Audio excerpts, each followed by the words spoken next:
everybody, welcome back to Let's Talk. I am your host, John, and today here on the channel, we're going to be talking about Edward Scissorhands and its brand new Disney Buena Vista 4K Blu-ray that just came out. But first, before we get into that 4K Blu-ray review, I always like to give a quick film review, and today is no different. So if you don't know anything about the film Edward Scissorhands and you're just here to find out about the quality of that 4K Blu-ray, you guys can skip ahead right now. So back in 1990, Tim Burton directed Edward Scissorhands in the midst of a murderer's row of directed films by him. My God, he couldn't miss at this point. 1988, he does Beetlejuice. 1989, Batman. 1990, Edward Scissorhands. 92, he goes back to Batman when Batman Returns. 94, Ed Wood. 96, Mars Attacks. And then rounding out the 90s, 1998's Sleepy Hollow. Unfortunately, the next film he would do would be Planet of the Apes, and yeah, that's a real big swing and a miss. But at this point, 1990, Tim Burton was arguably on top of the world. Batman was a huge hit the year before, so was Beetlejuice 2 years before that.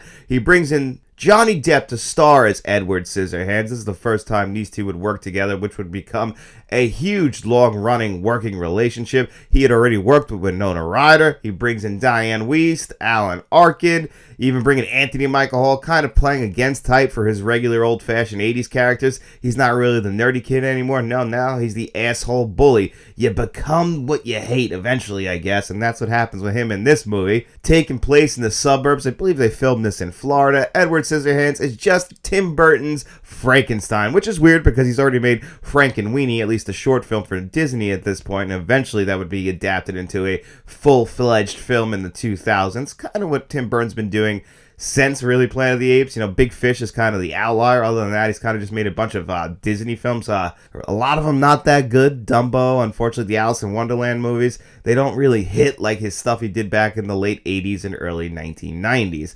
And this movie also features Danny Elfman doing the score. Danny Elfman at this point working with Tim Burton, it was just a match made in heaven. They just knew each other. I think the only film they didn't do together during that big run was Ed Wood, and the composer for that film clearly was still trying to, bottle up what Danny Elfman does because his sound fits Tim Burton's films like no other. This is very much a gothic fairy tale. This is actually the last time I believe Vincent Price was in a film. He plays the creator, the man who made Edward Scissorhands, up in this big house on top of the mountain in this town. Unfortunately, and this is the saddest moment in the film Edward Scissorhands, right before he was actually going to take the scissors off and give him, regular hands to use, he dies. And it's that really sad moment in the movie. It gets me every time. During my rewatch, I was surprised. I'm like, wow, that really hit me emotionally again. Even though it's coming, because I've been watching this movie since way back on VHS. Always enjoyed this movie. I thought that Johnny Depp does a great job, even though with his limited dialogue, he has to deal with all those prosthetics. I just think he gets Tim Burton and Tim Burton gets him, and that's how you come up with a character like this. A character who has to now, assimilate into the real world because Diane Wiest's character, a door-to-door salesman, she goes up there. Why? I don't know. She's a bit of an airhead. Sees him up there, sees him suffering, brings him down to the house, takes him in like a dog, like a new kid, adopted him and everything. Of course, she doesn't really let everybody in right away, and she doesn't tell Winona Ryder before she gets home, and that's a great scene with the waterbed.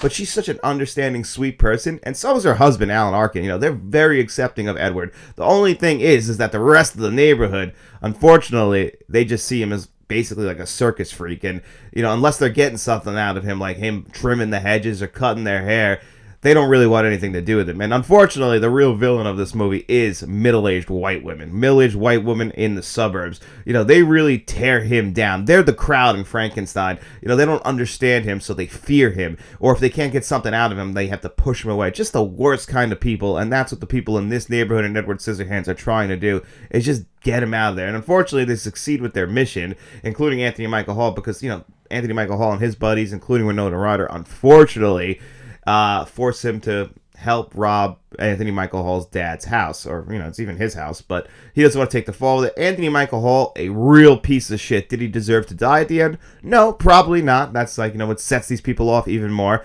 Even the one cop who's in this town, he's clearly sick of these women. I love that. He's just like, all right, go back home. Even though if he would have stayed there and watched Edward, Anthony Michael Hall probably would have been alive. I'm just saying. But there are some beautiful moments in this movie as well. Obviously, the ice sculpture scene when Winona Ryder spinning around with the score playing and the ice ice looking like snow pouring down on her. That is just tremendous. The cinematography in this movie is also tremendous. It's got those pastel colors, really trying to illustrate to us like this, looks like Florida suburbs. Everybody's doing the same thing every day, but it just looks absolutely gorgeous on your screen. And of course, you juxtaposition that with what Johnny Depp is wearing, all the blacks and whites, the gothic look, all that trying to blend into this society. It all works so well. Amazing production design, as you'd expect. Great use of miniatures. It's just a fantastic film overall, and it's also one of my favorite Tim Burton films. Now, it probably doesn't crack the top 5 because Tim Burton has, like I said, has made some phenomenal films. I mean, Batman '89 is one of my all-time favorite films,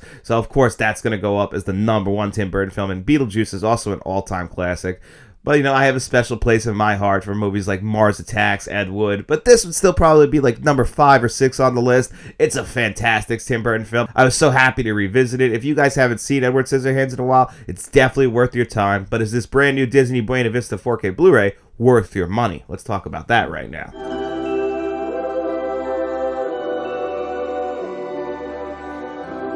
And here it is, the Edward Scissorhands 4K Steelbook. Here in the United States, we only had the option of this 4K Steelbook, and that is really starting to frustrate me because the price of this, after all was said and done through Amazon, it was $44. That's a little bit too much money. Now, before we go any further, let's look at this 4K Steelbook because it is really nice. I like what they're going for here. It's a very glossy look. When you come inside, you get one 4K disc and you get one Blu-ray disc. Now, that Blu-ray disc, it's exactly the same previously released Blu-ray disc that they have done. And I happen to have that Blu-ray disc right here in my previously released Edward Scissorhands Steelbook that I have right here. And when you come inside, again, in this one, you'll also see that one Blu-ray disc. A little bit of a different art design on the previously released Blu-ray disc and the Blu-ray disc that they packed in here. But don't be surprised, it is the exact same disc. So if you're one of those people that was going to buy the 4K Blu-ray in hopes of that it'd be a downscaled 1080p version of this, unfortunately, that is not the case. A lot like other Disney Buena Vista teaming up with Sony releases, they're just going to include the previously released Blu-ray, and that is it. And that also means they're going to include all the previously released bonus features. And in this case, this is probably the biggest sin of this 4K Blu-ray because, we've seen them do this with Tron and Tron Legacy and Silverado Disney, but they had more featurettes than what they have here. They have one featurette and 2 commentary tracks, and all those have already been available for quite some time, and that's all you're getting. Now, the commentary tracks are good. One of them was with Danny Elfman, and that featurette, it's fine, but it's like extremely short, and you gave us nothing new, and all those are on the previously released Blu-ray, so all you're going to be getting with this 4K Blu-ray upgrade is a upgrade to the visuals and the audio, and you only have one option of packaging here in the United States. There is a nice slipcover version that you can get from the UK, get it imported maybe through Atomic Movie Store. That's something that looks like the companies are going to start tightening up a little bit on as well, so that's unfortunate because Disney actually does do a very good job on those slipcover editions. I would actually prefer to get those over the Steelbook editions because if I actually compare the 2 Steelbooks that I got right here, these 2 right here, I would actually still prefer the artwork on this matte finishing one compared to the glossy finish on the new Steelbook. The new Steelbook is fine, but I probably would have just got a regular standard edition version if it was available to us over here, but it's not, so you had to get the Steelbook version unless you were going to import it. So I pre-ordered the Steelbook version, and that's the one I got. And how is that visual and audio upgrade? Because that's really what they're focusing on. When you upgrade the audio, you're going from a DTS HD Master Audio 4.0, a very rare audio track, upgrading it to a brand new Dolby Atmos track. And the Atmos track, it was okay. You've heard people complain about Master and Commander, right? Very similar release as this through Disney Buena Vista teaming up with Sony. And a lot of people were disappointed with that audio track. They felt like the bass didn't have enough bump to it. Now, I personally thought the Dolby Atmos track was fine. I even thought it was a little bit better than the previously released Blu-ray track. Now, people have told me that the DVD track is by far the best audio track for that. But I didn't have too many issues with the Master and Commander 4K Blu-ray audio track. Now, the Dolby Atmos track on here, it's pretty good, but it's very front-heavy, and it's really lacking the bass. So I wasn't blown away with this Dolby Atmos track. It's fine. Like, the dialogue comes in crisp and clear, but it's just not packing the punch that you would expect, especially if that's the thing that you're really promoting about this 4K Blu-ray, is this Dolby Atmos track. I would have expected it to be mixed a little bit better. So overall, with that Atmos track, I was pretty disappointed by it. Now, the visuals are still a 10 out of 10. This is what Disney, Buena Vista, and Sony have definitely been nailing, and the reason why they're able to hold these movies hostage over there. And movies like Fight Club eventually will come to 4K Blu-ray, and I'm sure they'll get the same exact treatment as Edward Scissorhands, get no new extras, get a so-so audio upgrade, but the visuals they should be able to nail, and they nail them here. You get an upgrade to HDR10 and Dolby Vision.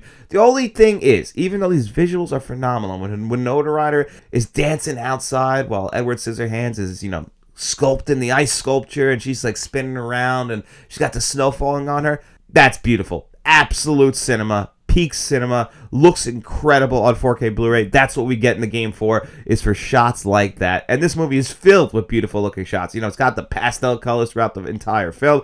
It's not as vibrant, which is actually good, because I was worried they were going to do that with this 4K Blu-ray, because it's such a colorful film, that they were going to ignore the fact that these are like pastel colors, and they're going to try and really, turn up the saturation and make it a little bit too colorful. No, they kind of did it all in a very natural, realistic approach, which is something that Dolby Vision is really good at, because they have the wider color gamut, and I think they did a great job hitting the deep blacks every which way you can, which is important for a very dark fantasy film like this. It could be really dark in color at times and really colorful at times. So this is definitely something that's going to show off your OLED TV. The visuals are just the biggest standout of this entire package, but paying over $40 for this in a Steelbook, being forced to get the Steelbook, if that's the only real noticeable upgrade, unfortunately, it's not a great 4K Blu-ray release overall. This comes in around the same exact price as Nightmare Alley on 4K Blu-ray, which gives you 2 cuts of the film, one in color, one in black and white, downgrades it to 2 1080p Blu-rays, one in color and one in black and white. Also gives you plenty of audio options, gives you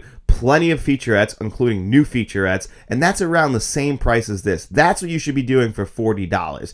This is a classic $22 4K Blu-ray release, or would have been a $22 Blu-ray release back in the day if you were to go in Best Buy and pick this up. But unfortunately, in the world of physical media now, they're really trying to make us stretch our dollar and pay more for something that we really shouldn't be paying that much for. This is not worth the price that they are charging. They back us into a corner, only offering us the Steelbook here in the United States. We have to pray it doesn't sell out, so it makes us want this movie even more and want this 4K even more, even though Disney isn't putting that much effort into these 4K Blu-ray releases. This is not worth the price that they're charging, and overall, I am very disappointed with this 4K Blu-ray release, despite the fact that the visuals are outstanding. It's just, you really didn't give us too much for what you're charging, and that's what really bothers me. Had this been half of what it costs, this is easily a 9 out of 10 4K Blu-ray, but for what they're charging, unfortunately, this is only a 7.5 out of 10 4K Blu-ray release. I'm hoping that Disney does a little bit better with their releases in the future, but they know their titles and they know what people want, especially in the physical media community, and they're going to bend us over a barrel every which way they can, and that really does suck. But anyway, guys, what did you think of Edward Scissorhands on 4K Blu-ray? Let me know in the comment section below, and then while you're down there, don't forget to hit that like button, hit that subscribe button, share this video if you could. We also have channel memberships, guys, so if you want to become a friend of the channel, a producer for the channel like John Doe Juggalo, Ben Rondo, and Harvey Scott, you could do that, or you can even bump it up to the channel. Directors tier like Nicholas Head, Stone, Gasman, Kevin Kruger, Frank from Frank's Media and Reviews, and Uncle V, or you can even bump it up to the channel bankroll members like Mr. Smelly Potato. But of course, guys, if you got no money to throw my way, I don't mind at all. Hope you enjoyed the video, and if you did, get out in those streets, tell your friends about us, and then we'll be seeing you around.